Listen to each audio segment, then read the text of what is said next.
সুপ্রিয় দর্শক, আপনারা এর আগে একটা ভিডিওতে দেখেছিলেন ওনার কন্ডিশন এবং আমরা বলেছিলাম কোন কোন অংশ ওনার কাজ করা যাবে, কোন কোন অংশ থেকে যাবে যেটা পরবর্তীতে ওজন কমিয়ে ঠিক করতে হবে। তো আপনারা সবাই জানেন যে গাইনোকমাসিয়া কিন্তু সম্পূর্ণ চেস্ট বা হাতের নিচে না, বগলের নিচে চর্বি, এটা গাইনোকমাসিয়া না, এটা নর্মালি একটা ওজন কমালেই অবশ্যই ঠিক হয়ে যাবে। সো আমরা তারপরে ওনাকে আবারও বলিয়ে দিচ্ছিলাম যে এই অংশটা আপনি ওজন কমিয়ে তারপর ঠিক করতে পারবেন, বারবার দেখানো হচ্ছিল।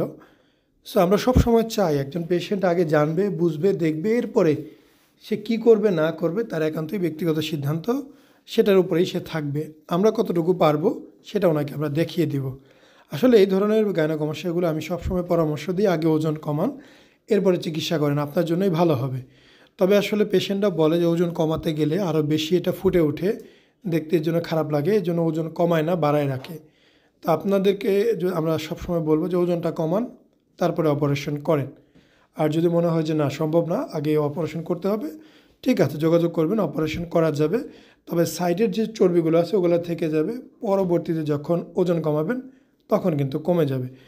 তো আপনাদের আমরা সবসময় বলবো যে আপনারা অবশ্যই আগে ক্লিনিকে আসবেন, সরাসরি আমাদের সাথে কথা বলবেন।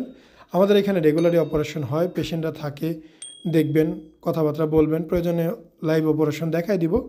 দেখে শুনে বুঝে জেনে এরপরে ঠান্ডা মাথায় সিদ্ধান্ত নেবেন যে আপনাকে কি করা উচিত, কি করলে আপনার জন্য ভালো হয়। সো এই যে পেশেন্টের অপারেশনের পরের প্রাথমিক অবস্থা, জাস্ট অপারেশন বেড থেকে তোলা হয়েছে, এখানে 4 লিটার পরিমাণে ঔষধ নিশ্চিত স্যালাইন দেওয়া হয়েছিল। সেই কারণে বুকের উপর দিকে, গলার দিকে, বগলের দিকে অনেকটাই ফুলে আছে, যেটা কয়েকদিনের মধ্যেই একদমই নিমেষেই চলে যাবে। সামান্য চর্বিটা থাকবে, তবে কাটা ছেঁড়ার জন্য যেভাবে ফুলে আছে ওই ফোলাটা চলে যাবে। একটা মশা কামড় দিলেও অনেক সময় ফুলে যায়, সেক্ষেত্রে এত বড় একটা অপারেশন ফুলবে না কেন?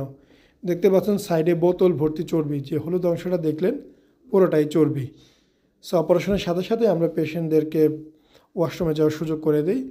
তারা ফ্রেশ ট্রেশ হয়ে লাঞ্চ টাঞ্চ করে তারপরে কয়েক ঘন্টা ঘুমায়।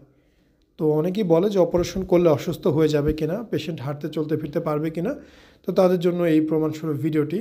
অপারেশন শেষ হওয়ার ঠিক সাথে সাথেই আমরা ওনাকে নিয়ে গিয়েছিলাম, ওনার ফ্যামিলির সাথে দেখা করবে, এর জন্য বাইরে বসিয়ে তার ফ্যামিলিকে আমরা দেখা করিয়ে দিয়েছি। আপনারা চাইলে সরাসরি আসবেন, দেখবেন, জানবেন, বুঝবেন, দেখে শুনে সিদ্ধান্ত নেবেন। বারবার বলার অর্থ এইটা যে আপনার সিদ্ধান্ত যাতে কখনো ভুল না হয়। আমাদের ভিডিওগুলো ভালো লাগলে অবশ্যই চ্যানেলটি সাবস্ক্রাইব করবেন, কমেন্টে আপনার মতামত জানাবেন। আসসালামু আলাইকুম, মোহাম্মদ শাকিল হোসেন বলছি। 2017 সাল থেকে আমরা গাইনোকমাসিয়া নিয়ে নিয়মিত কাজ করছি এবং ভিডিও প্রকাশ করছি। এই চ্যানেলে যারা নতুন এসেছেন আপনাদের কাছে অনুরোধ থাকবে আমাদের এই চ্যানেলটি আপনারা ভালোবাসা দিবেন এবং সাবস্ক্রাইব করবেন। এবং যারা অলরেডি সাবস্ক্রাইব করেছেন তাদেরকে অসংখ্য ধন্যবাদ। আপনারা কমেন্টের মাধ্যমে আপনাদের মতামত জানাবেন। ধন্যবাদ।